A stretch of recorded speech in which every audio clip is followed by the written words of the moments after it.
Sound ஜாஸ்தியாக தான் இருக்கு அப்படி எல்லாருமே தான் சொல்றீங்க. வாஸ்தவம் தான். நம்ம ஊருக்காரனுக்கே நீங்க சப்போர்ட் பண்ணலனாக்கா இப்படி இருந்தாக்க தெலுங்கு படம் ஓடதான் செய்யும், மலையாள படம் ஓடதான் செய்யும், தமிழ்நாட்டை வந்து கொடி கட்டி பறக்க தான் செய்யும். கங்குவா படம் ஒரு புது முயற்சி. பிடிக்கலையா? சரி, நீங்க உங்களோட கருத்து சொல்லுங்க, தப்பு இல்லை. ஆனால் இழிவுபடுத்தி பேசக்கூடாது. நீங்க பாட்டுக்கா வீடியோல அதை இதுன்னு பேசி விட்டு போனது அடுத்த ஸ்டேட்ல மலையாள படமோ இல்ல தெலுங்கு படமோ இங்க வந்து ஓடிச்சுவாங்க. பாத்தீங்களா அந்த படம் எப்படி ஓடிச்சு, இந்த படம் எப்படி ஓடிச்சு, அப்படி புது முயற்சி தாங்க. கங்குவா படம் ஒரு புது முயற்சி. அதாவது நீங்க வந்து ஹாலிவுட் தரத்துல படம் வரணும் அப்படின்னு சொல்லி நினைக்கிறீங்களா, அந்த ஒரு புது முயற்சியில தான் கங்குவா படம் எடுத்திருக்காங்க. அதற்கு வந்து நீங்க உங்களால பிடிக்கலையா, சரி நீங்க உங்களோட கருத்து சொல்லுங்க, தப்பு இல்லை.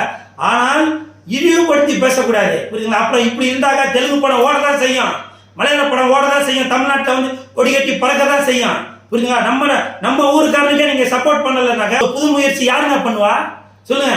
ஆமாங்க, தயாரிப்பாளர் சொன்னாரு. என்ன சொன்னாரு?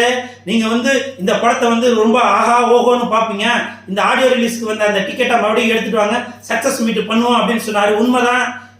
உங்களுக்கு ஒரு குழந்தை பிறந்துச்சுனாங்க, அந்த குழந்தைய வந்து நீங்க என்ன சொல்லுவீங்க? என் பையன் பெரிய ஆள் ஆகி டாக்டர் ஆவா, இன்ஜினியர் ஆவா, கலெக்டர் ஆவா அப்படின்னு தானே சொல்லுவீங்க. அந்த ஒரு மாதிரி தான் நான் எடுத்திருக்க படம் வந்து நல்ல பெரிய அளவில் பேசப்படணும்னு சொல்லியிருக்காரு. யாருன்னா பிறந்த குழந்தைய ஐயா இது உருப்படாது நாசமா போயிடும், திருட்டு பிள்ளையா வரும், இப்படியா சொல்லுவாங்க? அந்த மாதிரி தாங்க பல கோடி போட்டு கங்குவா படத்தை எடுத்திருக்காரு. அதனால தயாரிப்பாளர் அந்த ஒரு ஆர்வத்தில் சொல்லிட்டாரு. அதே மாதிரி சூர்யா சொன்னாரு இந்த படத்தை வந்து ஆன்னு வாயை பிளந்து பார்ப்பீங்க அப்படின்னு. இது எல்லாமே ஒரு புது முயற்சி தாங்க. உங்களுக்கு பிடிக்கலன்னு சொல்லுங்க, தப்பு இல்லை. அதை விட்டுட்டு நீங்க அவங்களோட குடும்பத்தில் உள்ளவங்களாம் திட்டுறீங்களா?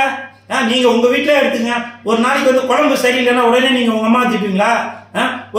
ஒரு தூய்மை எடுத்து சரியில்லைன்னா உடனே உங்க அப்பா அந்த மாதிரி அசியசியமா திட்டுவீங்களா? அக்கா தங்கச்சிகளை திட்டுவீங்களா? சொல்லுங்க.